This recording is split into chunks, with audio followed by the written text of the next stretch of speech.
Hi friends, आप लोग देख रहे हैं अपना YouTube channel mathematics and analysis. आज हम लोग BSc second parts differential calculus start करने वाले हैं और मोस्ट इम्पोर्टेंट टॉपिक है, बहुत ही ज़्यादा वैल्यूएबल है। वो क्या स्टार्ट करने के लिए हम जा रहे हैं, जो बीएससी सेकेंड पार्ट की मोस्ट वैल्यूएबल कंटेंट है। चलिए देखते हैं। थ्योरम है state and proof Leibniz theorem. ये बहुत ही फेमस थ्योरम है और इसे हम सरलतापूर्वक समझेंगे, बिना किसी हिचक के, और एक स्टेप बाय स्टेप समझेंगे। वीडियो बड़ा ना हो, जिसलिए हमने इस पहले से ही यहाँ पर हम ड्राइव करके रखे हुए हैं, जिसको सिर्फ डिफाइन करना है, डिटेल में हमें क्लियर आपको करके दिखाना है। तो चलिए, state and proof Leibniz theorem. State जैसे ही किसी क्वेश्चन में लिखा हुआ मिलता है तो सबसे पहले हम उसका स्टेटमेंट देना जरूरी समझते हैं। अगर हम थ्योरम सेटिस्फाइड कर रहे हैं तो हमें स्टेटमेंट देना नेसेसरी बनता है। तो जब भी आप कभी स्टेटमेंट लिखे तो उसे अंडरलाइन कर दें, ओवर राइटिंग, ताकि वो दिखे, हमें हाईलाइटेड बनाना है। तो स्टेटमेंट क्या कहता है? If u and v are two functions, यानी हमारे पास अगर हमें दो फंक्शंस मिलेगा, इस टाइप का, एक u फंक्शन होगा, दूसरा v फंक्शन होगा, उसको डिफरेंशिएबल करना है अप टू n ऑर्डर तक, ऑर्डर n तक। बात समझ में आया? यानी एक फंक्शन ऐसा है जिसमें दो फंक्शन हो, suppose y is equal to u into v, एक आपका u फंक्शन, दूसरा आपका v फंक्शन। इसको जो हम डिफरेंशिएट करेंगे ना, वो n ऑर्डर तक डिफरेंशिएट करना है। First order derivative, second order derivative, third order derivative, ये चीज सब तो आप लोग नॉर्मली जानते हैं, क्योंकि इस सबसे बेसिकली हमने क्लास 12th में ही जान चुके थे जो ऑर्डर किसको कहते हैं। जब भी किसी फंक्शन को हमें डेरिवेटिव करने के लिए कहा जाता था और हम वहां पर डेरिवेटिव करते थे, तो वो आपका आंसर उसको लेके आते थे dy बटा dx, यानी वो आपका फर्स्ट डेरिवेटिव होता था। अभी हमें यहां पर फर्स्ट डेरिवेटिव भी नहीं पूछ रहा है, हमसे कहा जा रहा है कि आप nth डेरिवेटिव बताइए। nth डेरिवेटिव तक हमको लेके चलना है, तो उस nth डेरिवेटिव के टाइप्स के क्वेश्चंस को हम कैसे सॉल्व करेंगे? उस क्वेश्चंस को सॉल्व करने से पहले उससे रिलेटेड जो थ्योरम है, जिसके पैटर्न पे क्वेश्चन सॉल्व होते, वो थ्योरम आज हम क्लियर कर रहे हैं। तो उसको ध्यान से देखिएगा। कोई फंक्शन है जो u इंटू भी के फॉर्म में है, इन फंक्शन को, यानी इस टाइप के क्वेश्चंस को हमें n टर्म तक लेके चलना था। तो हमने यहाँ पर बता दिया, जो कि दो फंक्शन है, एक u और v, वो आपका किस फॉर्म में दिख रहा है? y is equal to u into के v के फॉर्म में होगा। इसको जब हम डेरिवेटिव करेंगे n टर्म्स के फॉर्म में, तो वो इस प्रकार से दिखेगा। अब मन में आता होगा ये आपने कैसे लिख लिया? तो थोड़ा याद कीजिए, class 11th binomial series, binomial theorem जो हम लोग वहां पर स्टडी किए थे, तो कुछ ऐसा ही दिख रहा था सीरीज। तो हम भी यहाँ पर बाइनोमियल सीरीज के पैटर्न पे इसको सजा दिया है। तो वो कैसे? तो देखिए, NC0 से हमने यहाँ पर शुरू किया, तो NC0 यहाँ पर UN इंटू भी, फिर NC1, तो एक कम करते जा रहे हैं। अब यहाँ पर जो आप देख रहे हैं ना, नीचे में लिखा हुआ है UN-1, इसका मीनिंग हुआ एक्चुअली में क्या? तो u के पावर्स ऑफ n-1, क्योंकि बाइनोमियल्स ऑफ सीरीज में हम लोग यही पढ़ते थे ना, जैसे कि दो कोफिशिएंट है, दो ठू फंक्शन है, एक x और y है, इसके पावर में n लिखा हुआ था, जिसको सॉल्व करते थे। NC0 x के पावर n और y के पावर 0 लिख लेते थे। ऐसे करके हम चलते थे, सीरीज को आगे ड्राइव करते थे। तो यहाँ पर हम जो भी लिखते थे वो x के पावर में डालते थे, तो यहाँ पर आपको पावर नहीं दिख रहा। तो एक्चुअली में जब भी हम डेरिवेटिव पर स्टडी करते हैं, तो वहां पर हमें स्पेशल टाइप्स डेरिवेटिव में बताया गया था। जब भी कोई फंक्शन, यानी आप उसको y1 लिख सकते हो, फिर y के पावर सिंगल डाइस करके लिख सकते हो, यानी हम दोनों में से किसी एक तरीके से, या तो फिर हम स्टार्ट हम यहीं से किए थे, या और भी तरीके हैं, 2-3 तरीके और भी है, तो इस सब तरीके से हम इसको लिख सकते थे। इसीलिए यहाँ पर un इंटू भी plus nc1 un minus one into v1 nc2 un minus two into v2 plus dot dot ncr के फॉर्म पर हम इसको n टर्म्स तक लिख करके रिप्रेजेंट कर दिए। अब इसी केसेस को हमको सेटिस्फाइड करना है, यानी प्रूफ करके ये टर्म लाना है, इसके टर्म में दिखना चाहिए।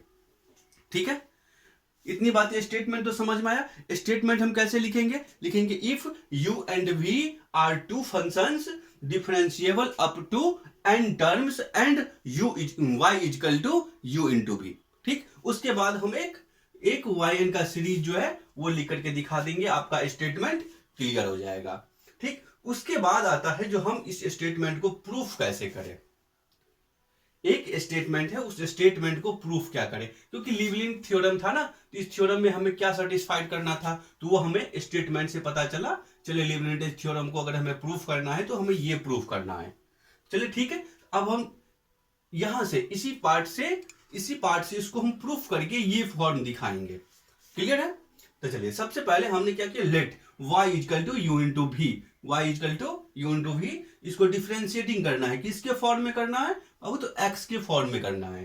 फिर वी गेट, यहां पर देखिए, यहां पर हम ये भी लिख सकते थे ना, dy बटा dx या y1, तो हम y1 लिख दिए। तो y1 यानी 1 रिप्रेजेंट कर रहा है फर्स्ट ऑर्डर ऑफ डेरिवेटिव को। अगर 2 यहां पर लिखते तो हमें 2 हमें किस ऑर्डर को दिखाता, सेकेंड ऑर्डर को दिखाता। 3 लिखते तो थर्ड ऑर्डर को दिखाता। 4 लिखेंगे तो फोर्थ ऑर्डर ऑफ डेरिवेटिव को रिप्रेजेंट करेगा। तो हमने यहाँ पर फर्स्ट टाइम ही कर रहा है ना, इससे पहले तो y को हमने कभी पे डेरिवेटिव किया ही नहीं है, तो हमने यहाँ पर फर्स्ट टाइम कर रहे हैं ना, तो यहाँ पर y1 लिखेंगे। तो इसको जैसे कि हम u इंटू वी का फॉर्मूला, u को छोड़ना है, सॉरी, एक फंक्शन को छोड़ना है, दूसरे फंक्शन को डेरिवेटिव करना है, वही प्रॉपर्टी का यहाँ पर हम यूज कर रहे हैं। तो एक फंक्शन को हमने छोड़ दिया तो v वाले को छोड़ के रखे हैं और u वाले फंक्शन का डेरिवेटिव किया। अब यहाँ पर क्या किया, u वाले फंक्शन को छोड़ेंगे, v वाले फंक्शन का डेरिवेटिव करेंगे। ठीक, इसी को हम एक बायनोमियल सीरीज में ऐसे भी लिख के दिखा सकते हैं। मन है तो लिख सकते हैं, नहीं मन है तो यहाँ नहीं लिख सकते हैं।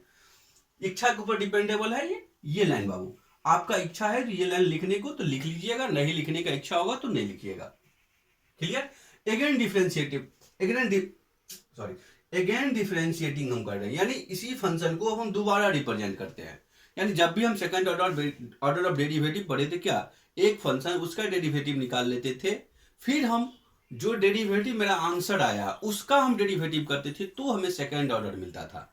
हम भी यहाँ पर क्या करेंगे, अब इस फंक्शन का करेंगे, तो y1 किस में बदल गया, y2 में। अब यहाँ पर देखिए, इस फॉर्म में भी आपका लगेगा क्या, कौन सा फॉर्म, u इंटू वी का। इस फॉर्म में भी लगेगा, यानी इस पार्ट में भी हमें u इंटू वी फॉर्म का यूज करना है, और इस फॉर्म में भी हमें u इंटू वी के फॉर्म में यूज करना है। तो यहाँ पर क्या किए, v पार्ट को हमने छोड़ दिया, u पार्ट को तोड़ दिया, यानी डिफ्रेंशिएट कर लिए। फिर इसके बाद u वाले पार्ट को हमने छोड़ दिया, v वाले पार्ट को किए, यहाँ पर v1 हो गया। क्योंकि v1 क्यों हुआ, v वाले पार्ट्स यहाँ पर, फॉर्म यहाँ पर जो था ना वो पहले डेरिवेटिव नहीं हुआ है।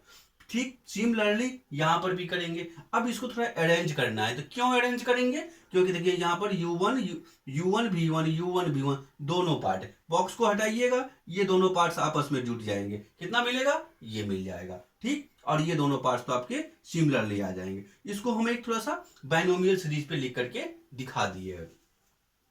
बायनोमियल सीरीज जो है अब तक, सॉरी, मिटा दिए, यानी उसके फॉर्म पे हम इसको लिख लेते हैं।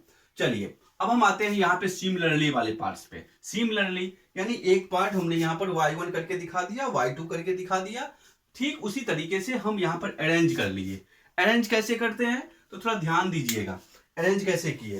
तो u1 भी प्लस u1 भी प्लस uv1। ठीक, यहाँ पर देखिए u2 भी plus 2u1 v1 plus uv2। ठीक उसी प्रकार से यहाँ पर y3 है ना, y3 तो u3 इंटू भी, यहाँ पर देखिए y2 है तो u2 है, y2 u2 भी, फिर इसके बाद 2, फिर उसके बाद 2, तो 2 कैसे आ गया भैया, तो 2 का मतलब यानी सेकंड ऑर्डर में। यहाँ पर 3 है तो 3 आ जाएगा, यहाँ पर भी 3 होगा, वो कोई ज्यादा बढ़ेगा नहीं।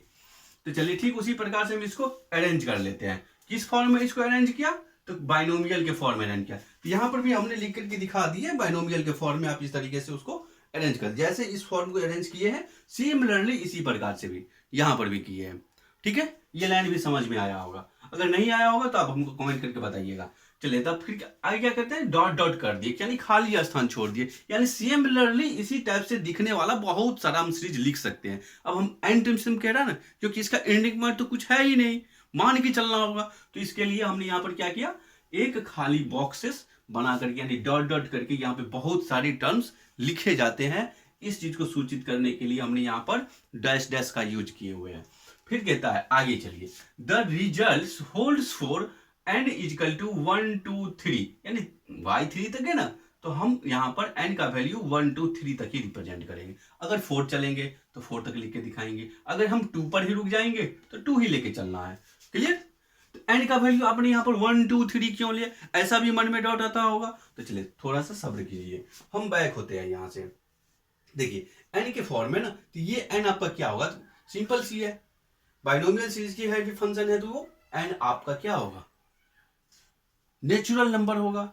ठीक है, तो हमने यहाँ पर n टर्म का यूज किया, n को दिखा दिए, क्योंकि यहाँ पर 1 2 3 रख रहे हैं ना, 0 तो यहाँ पे रखे नहीं, तो इसीलिए यहाँ पर हम n की जो वैल्यू है वो दिखा रहे हैं 1 2 3।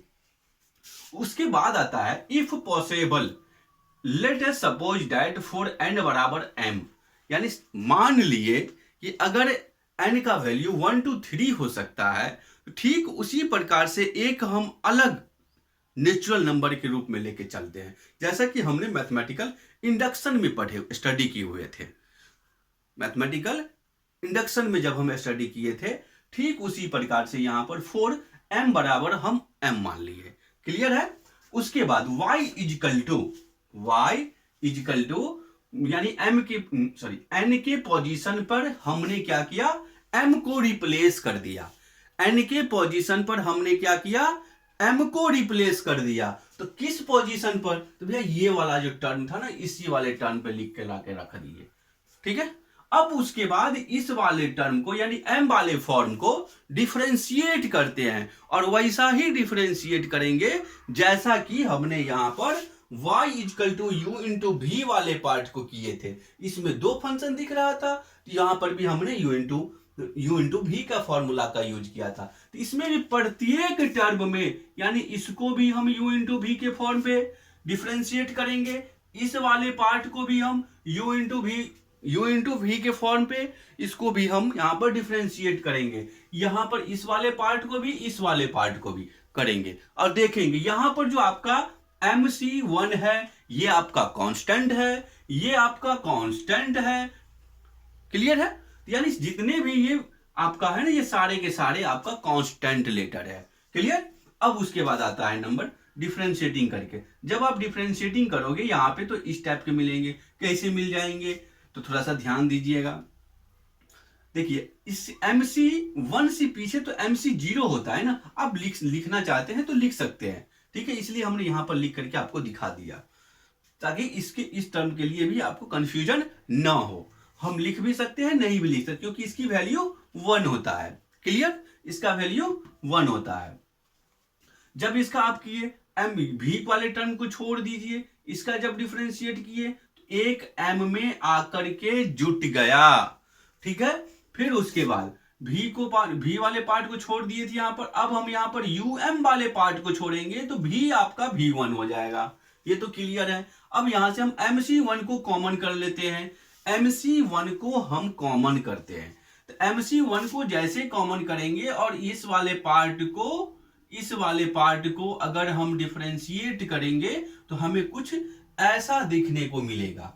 फिर उसके बाद MC2 वाले पार्ट्स पे जाएंगे तो उसका भी डिफरेंशिएट करेंगे। उसके बाद जब हम इसको सिंप्लीफाई करेंगे यानी अरेंज करेंगे, अरेंज करने के बाद हमें कुछ इस प्रकार से देखने के लिए मिलेगा। तो अब आता होगा मन में क्या कहते, ये टर्म कैसे दिखने के लिए मिल जाएगा, तो थोड़ा सा समझ लीजिए। जब यहां पर आप MC0 इसको मल्टीप्लाइड करिएगा तो ये दोनों टर्म एक साथ दिखने के लिए मिल जाएंगे, एक साथ दिखने के लिए मिलेगा। ठीक उसी प्रकार के सारे टर्म को अरेंज करने के बाद हमको कुछ इस प्रकार के इंटरफेसेस दिखने के लिए मिलेगा। अब उसके बाद हम क्या करते हैं, जो इस सभी टर्म को रिमूव करेंगे। तो भैया इसको हम कैसे रिमूव कर देंगे, अपने मन से तो कर नहीं सकते हैं, तो क्योंकि यहाँ पर कुछ प्रॉपर्टियां यानी बाइनोमियल थ्योरम का जो कुछ प्रॉपर्टी है वो आकर के यूज होगा। तो अब ये कैसे हमको समझ में आएगा जी, इसकी प्रॉपर्टी हमको समझ में आ जाए, यहाँ पर हम लिख सकते हैं। तो थोड़ा सा हम इसके ऊपर भी डिस्कस कर देते हैं, क्लियर कर देते हैं। तो देखिए, अगर MC0 प्लस MC1 ये किसके बराबर है, तो बाबू ये है आपका M प्लस 1 इंटू C0 के बराबर है। क्लियर है? ओहो सॉरी, ये आपका इसके बराबर है, क्योंकि इसका भी वैल्यू आपका 1 मिलेगा और इसका वैल्यू M मिलेगा, इसका वैल्यू आपको M प्लस 1 मिलेगा। ये दोनों वैल्यू आपस में बराबर हो गया। तो सॉरी, तब हम इसको क्लियरली हम बता सकते थे, जो क्या कहते हैं इसके लिए MC0 प्लस MC1 यहां पर लिख करके दिखा सकते थे, लेकिन हमने नहीं लिखा क्योंकि कुछ एक्स्ट्रा चीज बीच में हम डालना नहीं चाह रहे थे। ठीक है, तो हम यहां पर हम लिख करके बता सकते थे, जो यहां पर M1 और C यानी M1 plus 1 M plus 1 C1 किसके बराबर, MC0 प्लस MC1 के बराबर क्या होता है, तो M प्लस 1 और C1 होता है। ठीक उसी प्रकार से जब यहां पर हम अरेंज कर लेते हैं, तब हम बोल सकते हैं, यहां पर क्या बोल सकते हैं, तो y M plus 1 is true. ये डायरेक्टली कहां से आप लेके चले आए, तो देखिए हमने यहां पे बोल दिया था क्या चीज से आपने इसको लिख रहे हैं, तो बाय मैथमेटिकल इंडक्शन से। तो मैथमेटिकल इंडक्शन का क्या था प्रॉपर्टी, मैथमेटिकली तो एक जो भी फंक्शन दिया हुआ है उसको एक फॉर्म में रिप्रेजेंट करने के बाद उसी फॉर्म को जब हम कैलकुलेशन करें तो एक अदर टर्म में आना चाहिए। तो ठीक यहां पर देखिए, अगर ये जो आपका m प्लस 1 दिख रहा है, इस सभी m प्लस 1 को अगर आप n बना देंगे तो कुछ ऐसा इंटरफेसेस आपको देखने के लिए मिल जाएगा। क्लियर है? ऐसा देखने के लिए मिल जाएगा। जिन स्टूडेंट को अगर यहां पर परेशानी हो रहा है, तो हम उसके लिए भी एक रास्ता बना करके लेकर के आए हैं, वो यहां से इसको नोट कर सकते हैं। तो वो कैसे, जिनको परेशानी यहां पर तक हो रहा है, तो उन सारे स्टूडेंट्स के लिए हम ये वाले पार्ट्स भी लेकर के आए हैं जिनको परेशानी ना हो। चल, जिन स्टूडेंट्स को अगर यहीं तक में पूरी तरीके से सेटिस्फाइड है, तो आप ये लाइन लिखने की कोई जरूरत नहीं है। जिन स्टूडेंट्स को लिखने की जरूरत, अगर यहाँ पे परेशानी हो रहा है, तो वो स्टूडेंट यहां से रिमूव करके यानी ये दोनों लाइन को हटा दीजिएगा और फिर इसके बाद सारी कहानी को यहां पर ऐड कर दीजिए। हम नहीं चाहते थे जो मेरा जो थ्योरम है वो बहुत बड़ा दिखे, जिस कारण हमने 2 लाइन में ही सारी कहानी को खत्म कर दिया। ठीक है, अगर बड़ा बनाना चाहते हैं तो सारी कहानी को यहां पर ला करके ऐड कीजिए। तो वो क्या है, थोड़ा इसको भी समझ लेते हैं। We find that the result holds for m बराबर n प्लस 1। वही बात बोले ना, जो m का है m प्लस 1 को अगर हम n से रिप्रेजेंट कर दे, तो मेरा ये जो इंटरफेसेस है वो एक दूसरे के बराबर हो जाएगा। ठीक है, इफ इट्स होल्ड्स m बराबर m, then it will holds n बराबर n प्लस 1। जैसा कि m बराबर n काम किया था, ठीक उसी प्रकार से n बराबर m प्लस 1 भी वर्क कर रहा है, ऐसा इनका कहना है। बट n बराबर 1 भी है, या फिर उसके बाद जो भी है वो आप लिख दीजिएगा। ठीक है, लेकिन हम कहेंगे, मेरा सजेशन यही है, जो एक थ्योरम सेटिस्फाइड यानी क्या कहते हैं, जो पूरे सेफली है, वो आप इस तरीके से चले, क्योंकि इसमें पूरी लैंग्वेज है और हम चाहते नहीं है जो मैथमेटिक्स में कोई ज्यादा से ज्यादा लैंग्वेज का यूज हो। ठीक है, तो मेरा सजेशन यही रहेगा, जो आप इस पैटर्न पे चले, इस चीज को समझने का कोशिश करिएगा। ठीक है, अगला जो मेरा क्लास होगा डिफरेंशियल कैलकुलस ही चलेगा, और इसके बाद जो हम मैक्लोरिन सीरीज को स्टार्ट करने वाले हैं, उससे पहले 2-4 प्रॉब्लम्स इस एक्सरसाइज और इस टॉपिक से रिलेटेड को सॉल्व करेंगे और उसको भी बारीकी से 1 बाय 1 करके स्टेप बाय स्टेप समझने का हर संभव प्रयास करेंगे।